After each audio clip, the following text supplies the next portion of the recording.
Boa tarde, boa noite, igreja querida, irmãos, amigos, parentes.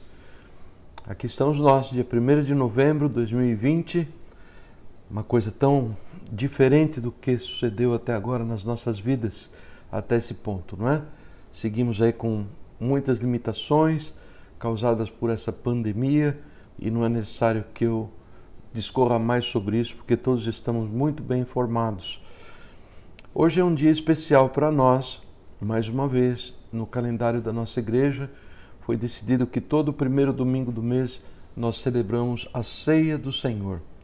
E é sempre necessário que se dê uma pequena palavra de explicação, mas mais necessário ainda é que nós oremos e peçamos para que Deus aplique a sua palavra aos nossos corações. Jesus querido, nós te adoramos. Deus querido, Pai amado, nós te adoramos. Espírito Santo, nós te adoramos. E aqui estamos, Senhor Jesus, com tanto desejo, um desejo que queremos ser originado no teu coração, de apresentarmos a tua palavra de forma que ela possa estar nos alimentando, nos trazendo o teu recado, mesclado com a tua graça, que não somente nos inspira a querer a tua vontade, mas que nos capacita a realizá-la.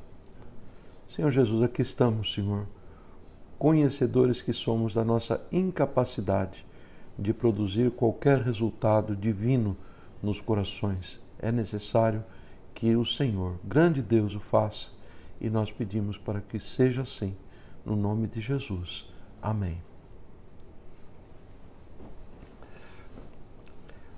Esta semana eu vi um filme com a família, um momento de descanso, à noite, e eu nem vou dizer o título porque não quero recomendar para ninguém, eu particularmente não gostei, mas o tema era muito interessante. Havia ali nesse filme um personagem que se dava uma ideia de que ele era uma pessoa boa, uma pessoa socialmente exemplar, e ocorre uma situação, um crime, e por iniciativa, não dele, porque o filme começa, ele já tinha falecido, mas por iniciativa da sua esposa, sua viúva, esse crime então começa a ser investigado e se mostram diferentes ângulos daquilo que havia acontecido e no final aquele homem honrado, bem afamado, materialmente em uma posição invejável, no final ele tinha sido o mandante daquele crime. Eu não creio que isso seja algo assim muito raro na nossa história. A verdade é que os nossos olhos, as nossas avaliações nos levam a pensarmos que neste mundo existem classes de pessoas melhores e piores. E nós correspondemos ao conceito que fazemos das pessoas, agindo, reagindo em relação àquilo que está estabelecido na nossa mente sobre a pessoa ser boa, ser menos boa, ser maldosa e assim por diante. A verdade, queridos, é que aos olhos de Deus todos são iguais. Porque Ele não olha aquilo que é exterior, Ele olha e vê muito bem aquilo que está nos nossos corações. Ninguém é melhor do que ninguém. A palavra do Senhor nos diz que todos pecamos, todos estamos destituídos, não temos a glória de Deus, a pessoa de Deus em nós. Nós podemos, se seguíssemos um padrão de classificação das pessoas que aparecem nas Escrituras, nós iríamos criar times. Um time A, os bondosos, muitas pessoas. Nicodemos, sobre quem nós vimos a semana passada algumas coisas. Cornélio, que foi participante desses textos que eu vou mencionar agora para vocês, bondoso centurião Cornélio. E o time B, o time dos perigosos, Raabe, o rei Manassés, Mateus ou Levi, se você quiser, Saulo, Maria Madalena, a mulher samaritana, sobre a qual nós falaremos um pouco também hoje. Esses feitos que nós vamos discorrer sobre eles nesse dia, e a ceia do Senhor nos será oferecida com essa perspectiva de que, aos olhos de Deus, todos somos iguais. E Ele tem esse tratamento para todos nós, sem qualquer favoritismo, um tratamento através do qual Ele deseja dar para nós coisas boas, boas notícias, e elas vêm através do Senhor Jesus Cristo. E todos os que creem nele, todos aqueles que endossam em seu coração esta verdade de que Deus é bom e creem nele, encontram o perdão dos seus pecados mediante o nome de Jesus. O nome de Jesus, que significa o Senhor salva. Eu disse para vocês que Jesus, tratando todos igualmente, ele se compadece de nós. Ele nos observa lá do seu trono de glória e ele se compadece das nossas fraquezas, das nossas tentações.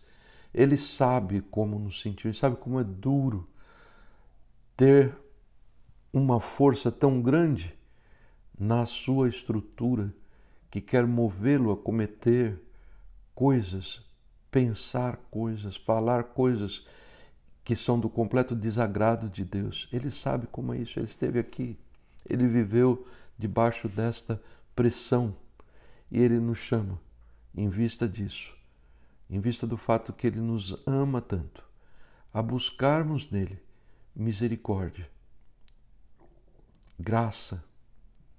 Isso significa o perdão e a força para que mudemos e para que obtenhamos de Deus a qualidade, a virtude que nos capacite a resistir ao mal.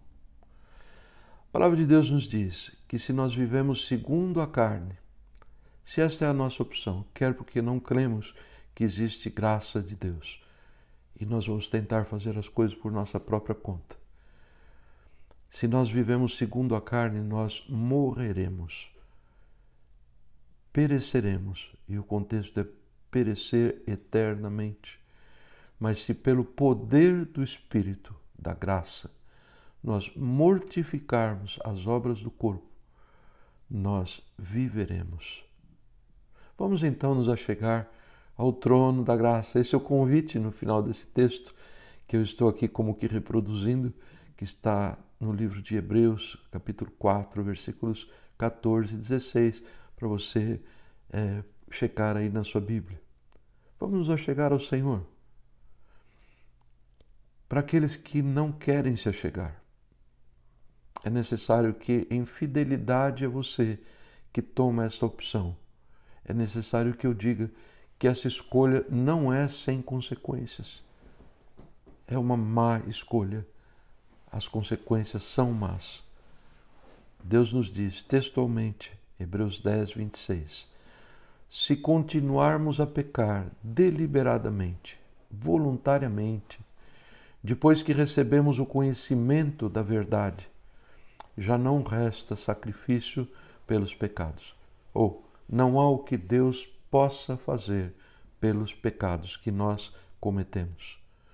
Mas tão somente resta isto, uma terrível expectativa de juízo e de fogo intenso que consumirá os inimigos de Deus. Nós temos aqui conosco o pão que todos sabem representa o corpo de Jesus que foi partido por nós lá na cruz do Calvário. E temos aqui um cálice com algo que simboliza o sangue de Jesus que foi derramado por nós. Jesus nos ordenou que repetíssemos este evento no qual nós lembramos do seu grande sacrifício por nós lá na cruz.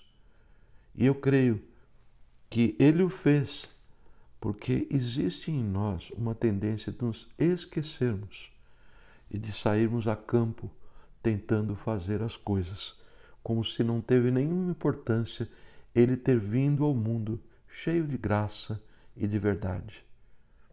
Eu creio que existe um impulso tão forte no coração do homem a sairmos baseado numa crença na nossa própria força, a tentarmos cumprir aquilo que Deus falou e deixando de lado o nos achegarmos a Ele, ao trono da graça, humildemente e pedindo que Ele nos conceda aquilo que Ele prometeu.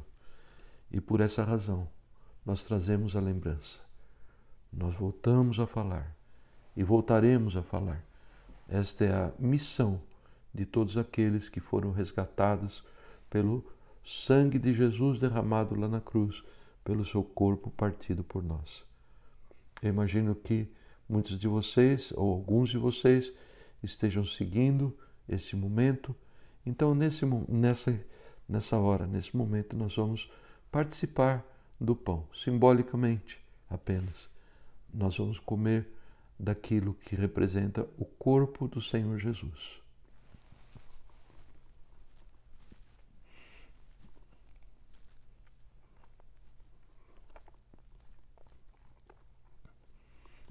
Igualmente vamos participar do que representa o seu sangue vertido na cruz por nós. E se andarmos na luz como Ele na luz está, nós teremos uma coisa maravilhosa, os nossos acertos, os nossos relacionamentos serão acertados. Porque Ele diz, se andarmos na luz como Ele na luz está, nós temos, se andamos na luz, comunhão uns com os outros, relacionamento harmonioso uns com os outros. E à medida que caminhamos e tropeçamos, sim, o sangue de Jesus nos vai purificando de todo pecado. Bebamos em memória ao nosso Senhor.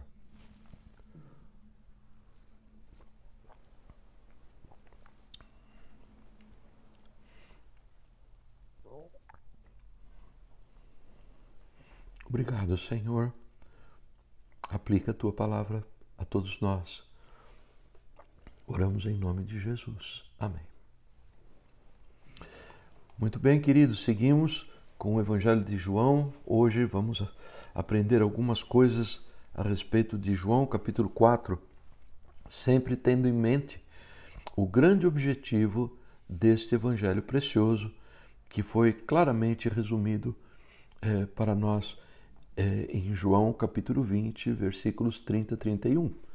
Jesus operou na presença dos seus discípulos muitos outros sinais. Ele diz isso no finalzinho do livro. Ele operou muitos outros sinais que não foram escritos neste livro. Estes, porém, quer dizer, aquilo que foi escrito neste livro, o Evangelho de João, foram escritos para que creiais que Jesus é o Cristo, o Filho de Deus, e para que, crendo, tenhais vida em seu nome. Essa é a nossa oportunidade, ao nos expormos à palavra do Senhor, de permitirmos que o Espírito Santo ministre ao nosso coração os fatos ocorridos, os fatos registrados, que trarão sobre nós o conhecimento de Jesus e que induzirão o nosso ser a crer neste fato salvador, que Jesus é o Filho de Deus e que veio buscar e salvar pecadores perdidos como nós. Isto não é uma decisão nossa. No domingo passado, nós meditamos sobre o significado da palavra, do termo nascer de novo, que significa nascer do alto. É algo que Deus faz e Ele o fará através da sua palavra. Portanto, amados, vamos deixar de lado todo pensamento, tudo aquilo que possa competir pela nossa atenção e ouçamos a palavra de Deus em João capítulo 4. Será tão melhor se você puder acompanhar aí na sua casa a leitura bíblica que vamos fazer. Bem, quero falar como introdução a respeito dessas duas pessoas muito contrastantes. Uma delas é Nicodemos, um homem cheio de justiça, um homem exemplar na sociedade em que viveu, um homem que é referido pelo próprio apóstolo João como um dos principais, o príncipe entre os judeus, um fariseu, e não é necessário que nós expliquemos com que retidão esses homens chamados fariseus andavam. E Nicodemos não era simplesmente um deles, ele era um dos principais deles. E por outro lado, no outro extremo, nós encontramos a mulher samaritana, sobre quem nós vamos falar hoje.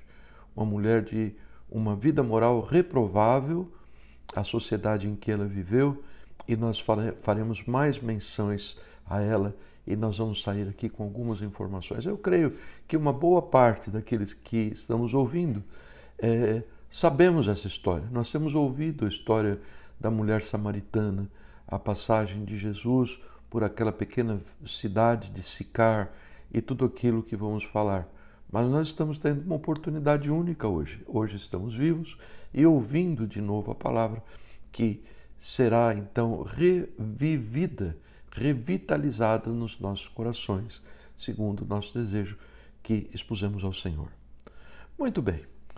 No final do capítulo 3, a palavra do Senhor nos diz que depois das festividades da Páscoa, da qual Jesus participou, ele e os seus discípulos começam então a percorrer a terra da Judeia, anunciando o evangelho do reino, batizando. É feita uma nota já no capítulo 4 que Jesus ele mesmo não batizava. Se Jesus batizasse, isso parece bem claro por uma colocação que o apóstolo Paulo faz anos mais tarde, eu creio que ele estaria criando uma situação difícil para alguns.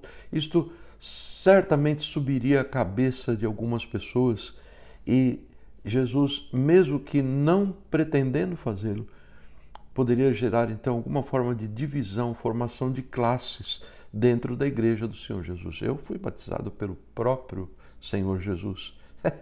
Tão inevitável seria isso. E o Senhor, em sua sabedoria, ele sai de lado.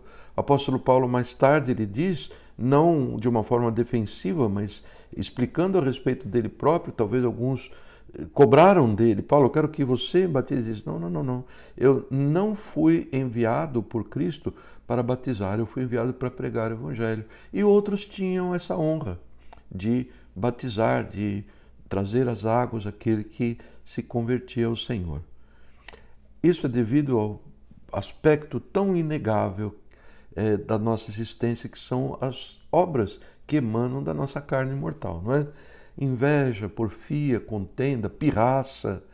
Nós vemos em Filipenses Paulo mencionando, capítulo 1, a respeito de pessoas que pregavam por motivos errados, pregavam por pirraça, para machucá-lo, ele que se encontrava na prisão. E, em suma, o Senhor Jesus age em absoluta consonância com o ensino divino que a palavra nos dá, de que não devemos fazer nada, seja por contenda ou por vanglória, mas devemos seguir de forma a nos esvaziarmos de nós mesmos. E a graça assim nos faz, ela nos traz a esse ponto de desejarmos e de nos tornarmos pessoas que abrem mão daquilo que poderia lhes parecer importante e assim, dessa forma, nos identificamos com o Senhor Jesus. Bem, depois de 8 meses andando por essas terras, e nós vemos em João 4,35, Jesus falando com os discípulos, dizendo que faltavam 4 meses para a ceifa era em abril, a colheita era em abril, a Páscoa havia sido em abril, e como este capítulo ele ocorre então 4 meses antes da colheita, nós estamos falando aí em dezembro, talvez meados de janeiro.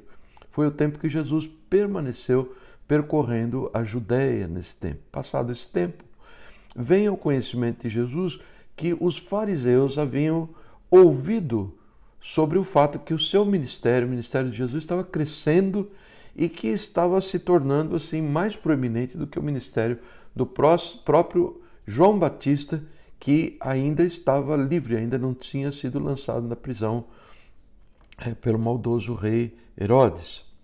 Bem, Jesus não quis dar nenhuma oportunidade para que os inimigos atacassem a João. Os inimigos são aqueles que vieram a ele numa atitude completamente formal e que ouviram dele, João Batista, o que eles não queriam ouvir. João o chamou de raça de víboras e que certamente motivou da parte deles toda a intenção de minar o evangelho de João. Jesus não participaria desse tipo de coisa e ele decide então se locomover da Judéia, onde se encontrava, que é o extremo sul do país, da nação de Israel, e se mobilizar para o extremo norte, que era a província da Galileia, onde ele foi criado. Bem, para passar do sul para o norte, ele tinha que passar pela província intermediária, que era a província de Samaria. E eu preciso contar, antes de prosseguir para vocês, com vocês para a história, preciso contar rapidamente o fato de que o povo judeu não se dava bem com o povo samaritano. E o tempo seria curto para contar as origens, que na realidade remontam a 6, 7 séculos antes de Jesus.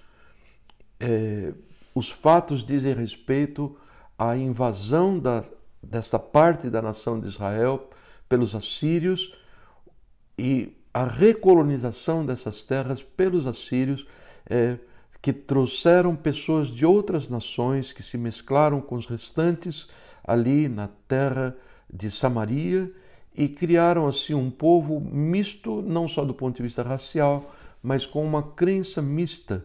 Eles criam, por exemplo, os samaritanos no Pentateuco, nos 5 livros de Moisés, e em nada mais. Eles negavam todo o restante das Escrituras, pelo tempo que Jesus vivia.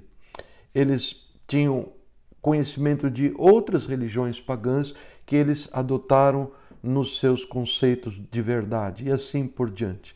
O fato que eles eram vistos como pessoas completamente indignas pelos judeus puristas das outras províncias de Judéia e da Galileia também, e que os desprezavam profundamente no coração, e ninguém é desprezado sem reagir de alguma maneira. E os samaritanos reagiam aos judeus com atos de hostilidade, e o relacionamento não era nada bom. Talvez isso seja suficiente para prosseguirmos. E nós sabemos que existiam pelo menos 3 caminhos que Jesus poderia percorrer para atravessar a terra de Samaria.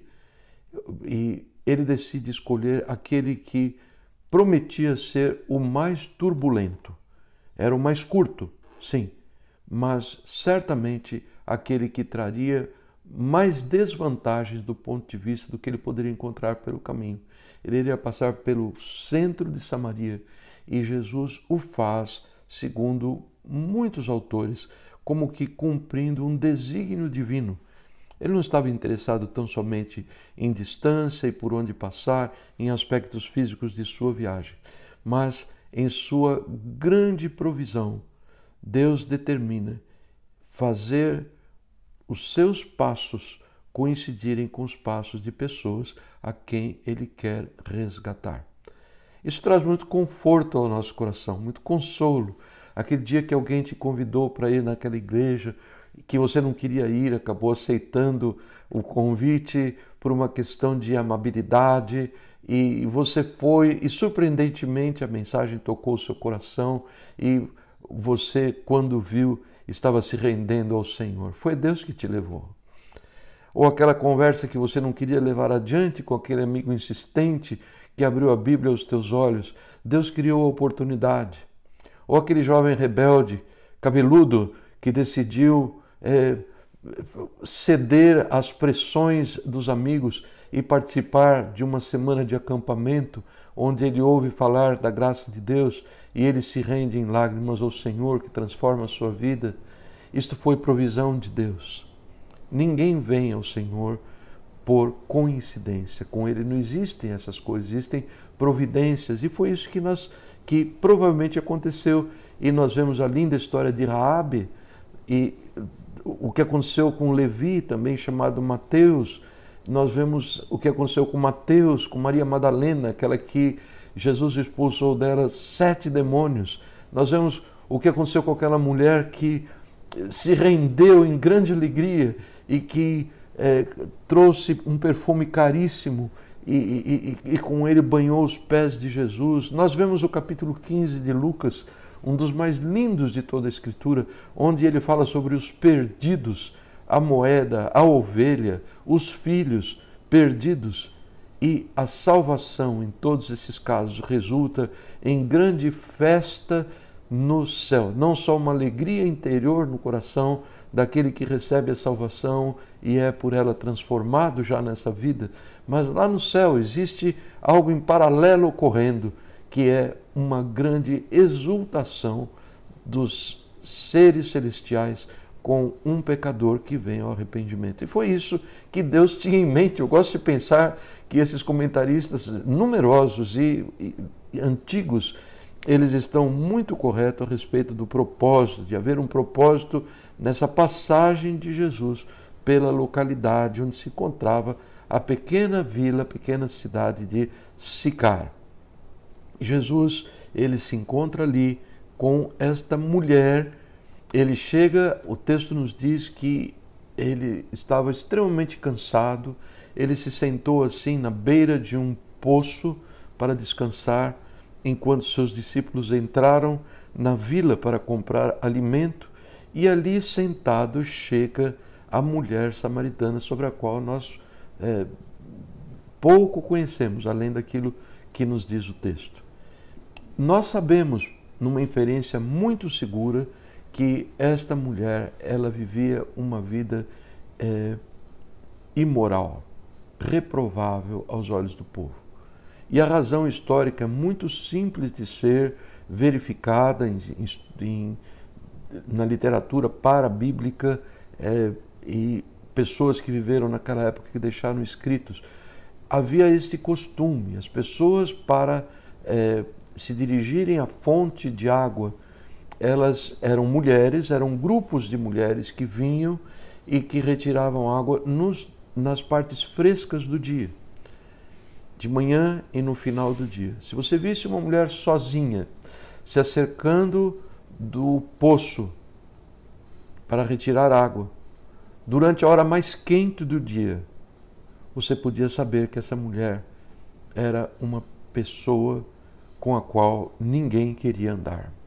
E este era o caso da mulher samaritana.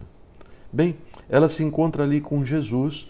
Nós vemos que Jesus, ele nunca se deixou influenciar pelas tradições sociais e religiosas da época. Não, e nós vemos aqui pelo menos 2 exemplos.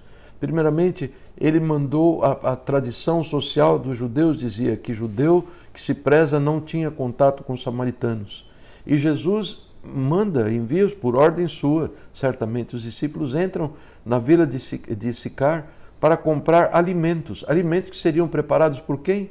Por samaritanos que habitavam nessa vila.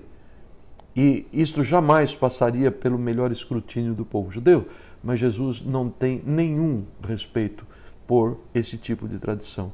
Outra tradição, o homem não pode falar com uma mulher num lugar público. E foi Jesus que puxou a conversa com essa mulher. Ele se deixava guiar pela genuína palavra de Deus e não por palavras de tradição pura e tão somente. Nessa conversa, o que se passou? Jesus se dirige à mulher e pede a ela: você pode me dar um pouco de água? Eu imagino que ela já tinha lançado o seu balde naquele poço, que era um poço profundo, aparentemente, e quando volta esse balde, Jesus pede a ela um pouco de água.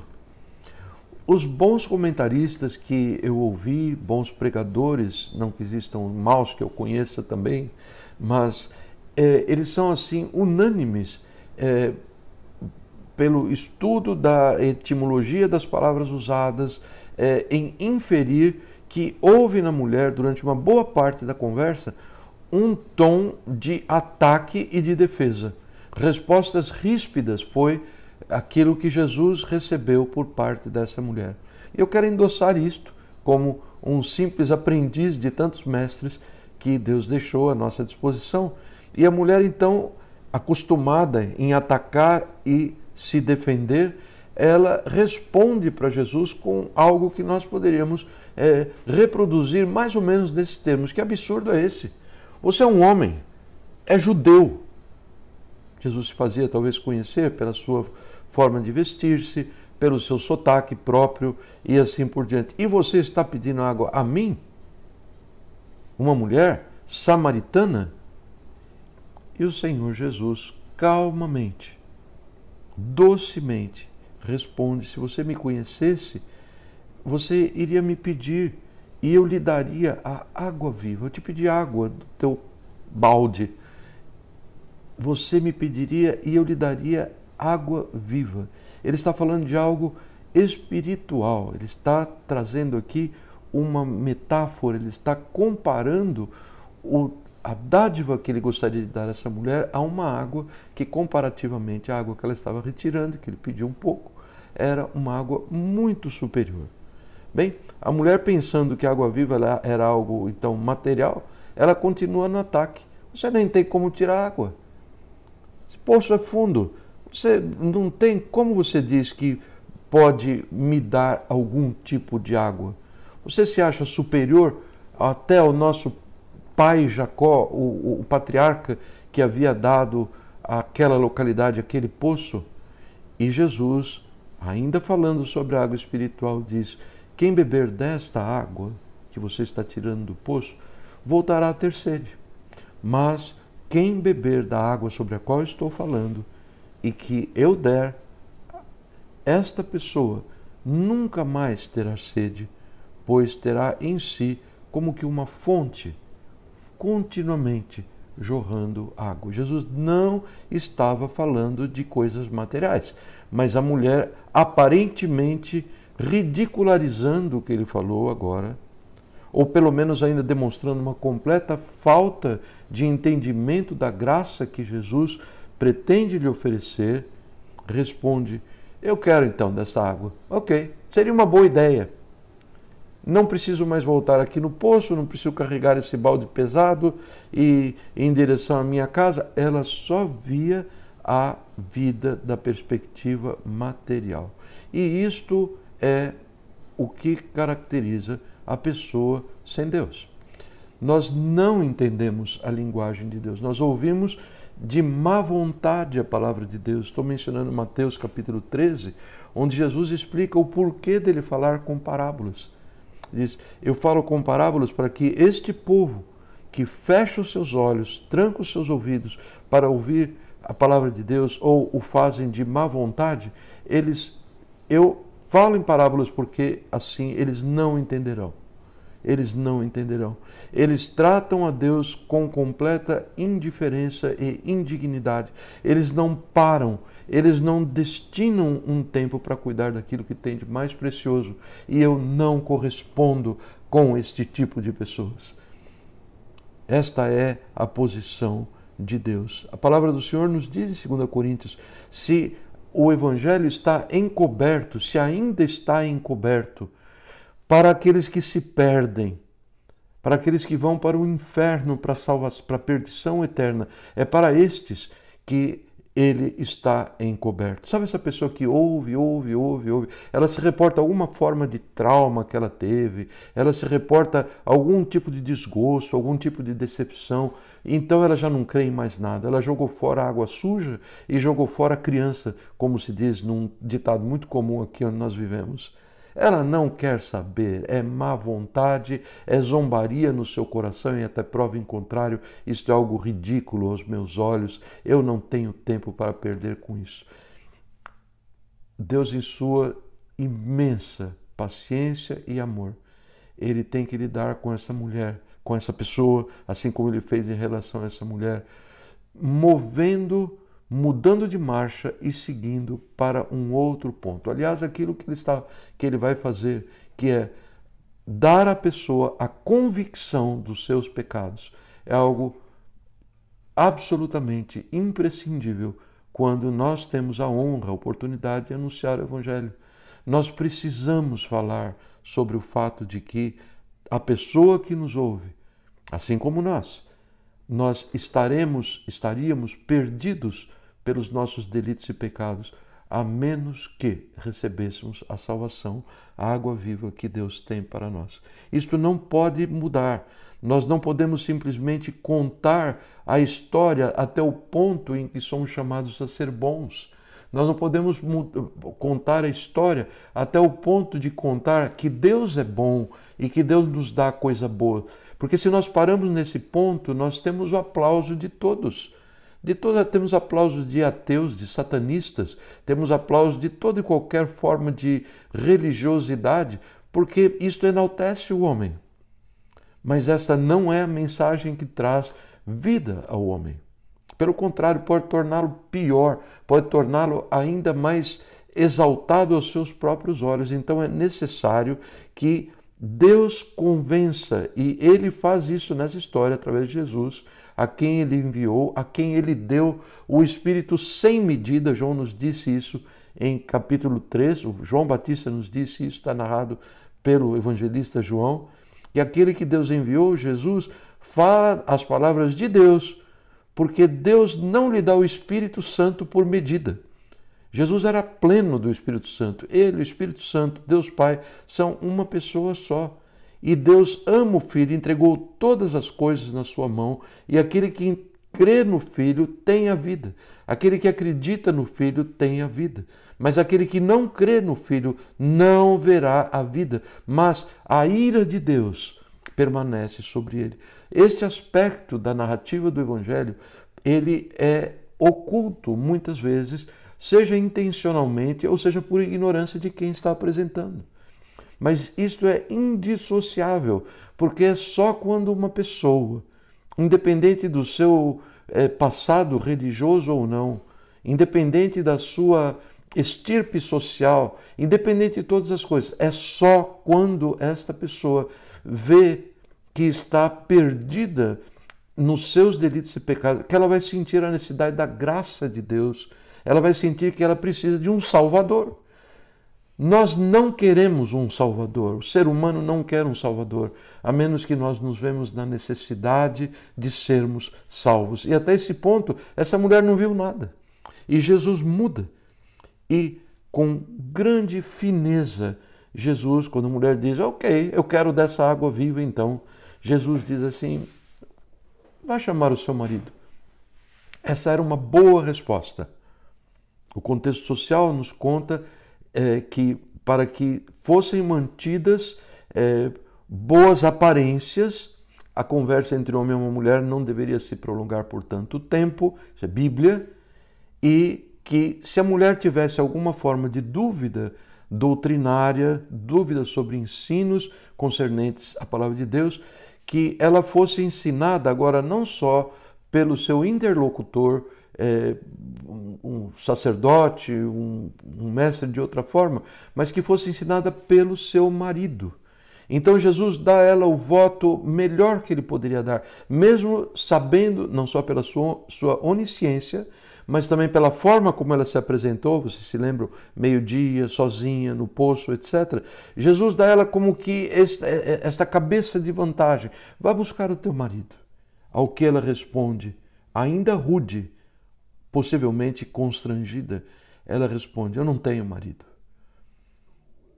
Já tocada, talvez pelo senso daquilo que tinha sido a sua vida, que ela expõe.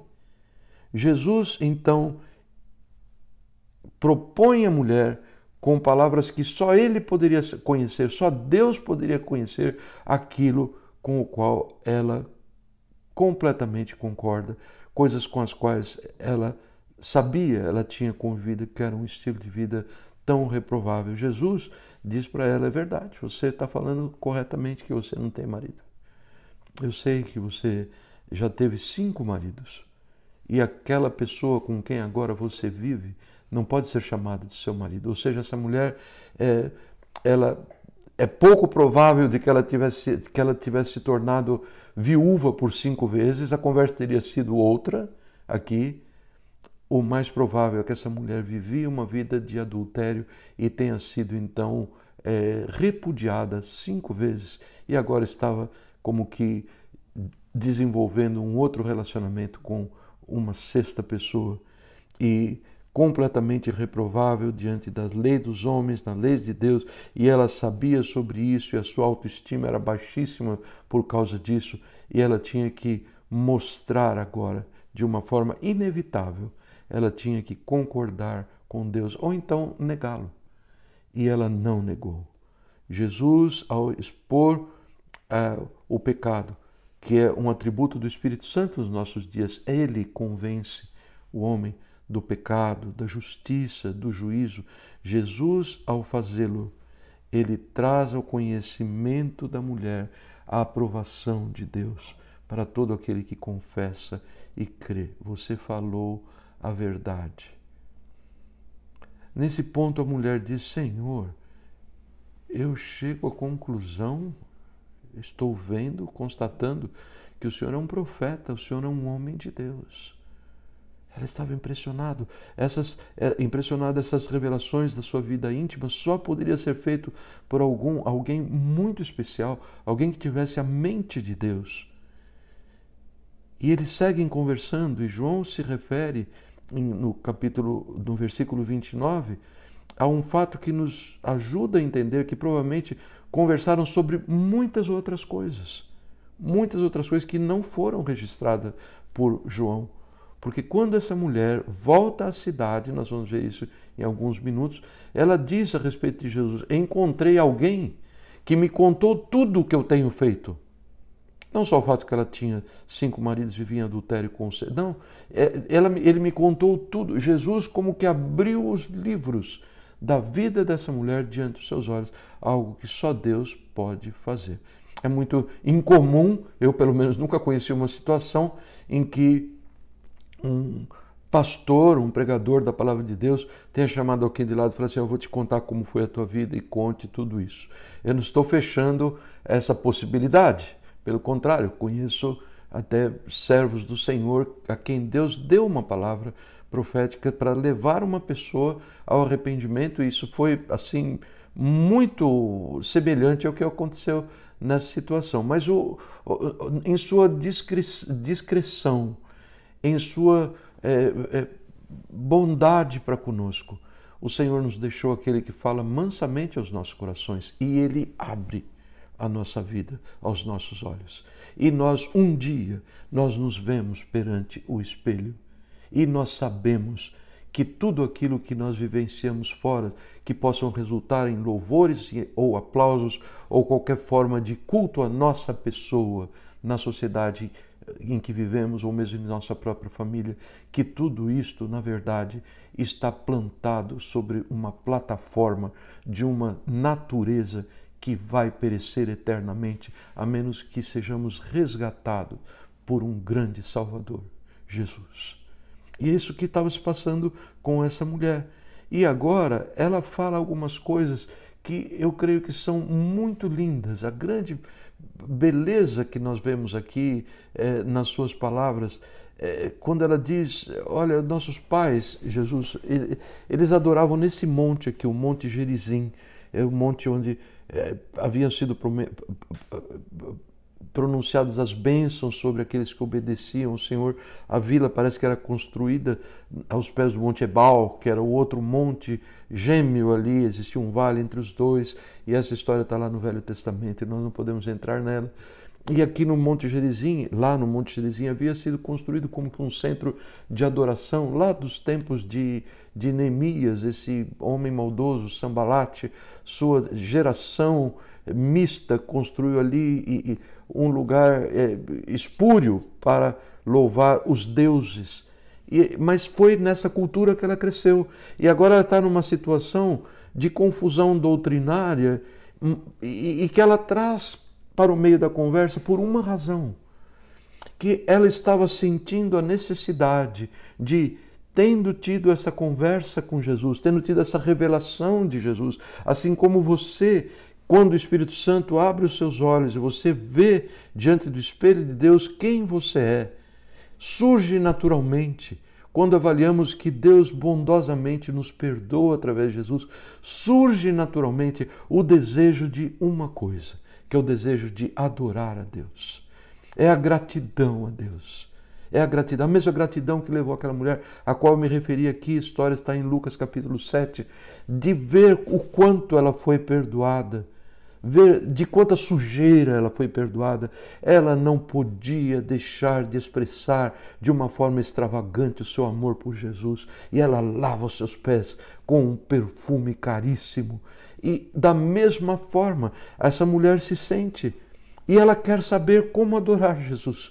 Será então que eu vou ter que começar a ir a Jerusalém? Porque os judeus dizem que é lá, os samaritanos dizem que é aqui. O que fazer? Jesus, sabendo da palavra, ele não a deixa sem informação de que a verdade vinha dos judeus, a quem Deus escolheu como um povo sacerdotal para a instrução de todos os povos. E Jesus não deixa de fazê-lo, mas por outro lado, Jesus ele dá ênfase no fato de que esta questão de preferência sobre onde adorar, ou projetando para os nossos dias, a que igreja ir, como se vestir, como se portar no culto e como seguir certos rituais, tudo isto tem fim. Tudo isso não tem importância diante do Senhor. Aliás, ele faz uma profecia quando ele diz: você pode crer em mim, mulher, que vai chegar uma hora que ninguém vai estar adorando, não vai haver mais adoração, nem em Jerusalém, nem nesse monte Gerizim, não vai existir mais. E Jesus está profetizando a destruição da cidade de Jerusalém, que aconteceria alguns anos depois, no ano 70, através das tropas romanas, do Marechal Tito, e a destruição do povo samaritano, que a literatura parabíblica nos conta que ocorreu pouco tempo depois da destruição de Jerusalém, quando soldados romanos passaram ao fio da espada milhares de samaritanos, e não tinha mais adoração nem num lugar nem em outro. E ele diz: isso tudo é temporal, não existe um valor em ir a um certo lugar, em cantar uma certa ladainha, ou em vestir-se com certa roupa. Não existe isto, mulher, porque Deus, ele busca e ele quer encontrar adoradores que o adoram em espírito e em verdade. Deus está buscando, e vamos guardar essa palavra no nosso coração hoje para que não haja dúvida.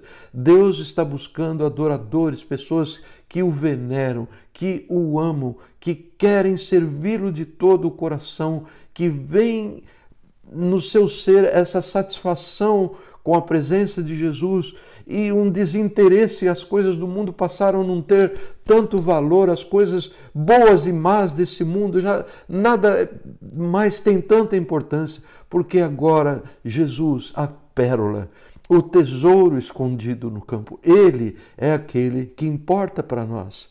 Será que é isso que acontece no seu coração? Eu já senti isso uma vez. Hoje em dia, sabe como que é? Eu estou contextualizando a minha vida com o mundo e será que não é tempo de nós renovarmos diante do Senhor este nosso posicionamento? Não, Jesus, eu quero adorá-lo em espírito e em verdade. Eu não posso decidir querer e acontecer, mas o Senhor opera em mim o querer e o Senhor opera o realizar. Me dê então a graça de estar reanimado, reavivado, a caminhar ao teu lado, Jesus, e fazê-lo com perseverança, fazê-lo de toda dedicação. Esta é a nossa parte em adorar em espírito e em sinceridade, adorar em espírito e em verdade. É esta a nossa parte. Existe uma parte de Deus, que eu já mencionei, que é esta parte de dizer: Jesus, eu estou tão seco. Você já chegou assim ao Senhor alguma vez? Jesus, eu estou as minhas emoções estão tão cinzentas, não existe nenhuma disposição de cantar com essa boca que um dia já cantou, tocar um instrumento que um dia já... Senhor, e nós confessamos ao Senhor. Nós não podemos simplesmente sair macaqueando aqueles que estão louvando. Nós não podemos fazer aquelas caras de quem verdadeiramente está louvando, porque tudo isto não vale diante de Deus. O que vale diante de Deus é um coração em chamas por Ele, um coração ardendo de amor por Ele. E é este que Deus busca, é este que Deus diz: este é um verdadeiro adorador. Este é adorador. Nossa irmã Claudiceia, se tiver um jeito de incluir ainda na nossa agenda o cântico desse hino tão precioso que ela cantou para nós. Adorador, é isto que eu sou. Adorador do grande Deus, do grande Rei.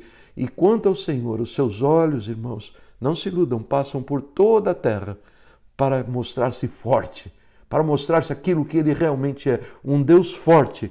Sabe para com quem? Para com aqueles cujo coração é perfeito para com Ele.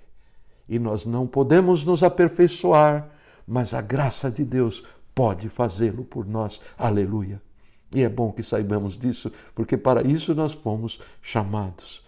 Bem, a nossa história vai chegando ao final e a mulher, tendo ouvido tudo isso, ela responde com esses termos que eu vou trazer para a nossa época e transformá-los. Ela diz: eu sei que o Messias, que se chama Cristo, vem, e quando ele vier... Foi mais ou menos assim. Diz assim: bem, interessante o que o senhor falou. Vamos ver o que o Messias tem para dizer a respeito disso tudo. E Jesus faz uma coisa fantástica. Ele diz para ela: eu sou o Messias. Sabe por que é fantástico? Porque Jesus, ao longo de todos os seus evangelhos, os 4 evangelhos, ao longo de todas as páginas, você vai ver o número de vezes que ele foi questionado sobre se ele seria o Messias, o Filho de Deus ou não. Fizeram isso os seus discípulos, fizeram isso os judeus, fizeram isso os fariseus, fizeram isso os saduceus, fizeram isto, perguntar para ele se ele era o Cristo, os seus questionadores, o Sinédrio, Pilatos, Herodes. E todas as vezes Jesus se cala. Uma ou outra vez, Jesus como que abre a possibilidade vocalmente de que o que a pessoa está dizendo quando pergunta: tu és o Cristo? Quer dizer, você está dizendo.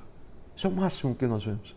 Mas para esta mulher, uma mulher de uma vida reprovável, a mais baixa na escala social que nós poderíamos encontrar, para ela, ele conta os seus segredos. Ele conta: eu sou o Cristo.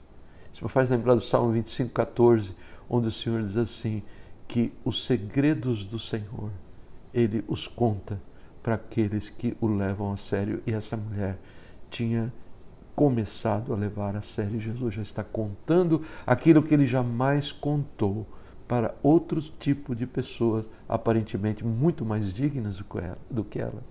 Sou eu que falo contigo. A nossa história termina por aqui. O nosso tempo já vai acabando. E eu preciso dizer para vocês que no desdobramento do capítulo 4, os discípulos chegaram da vila, ficaram muito surpresos de ver Jesus ali afrontando os costumes sociais e conversando com a mulher em público.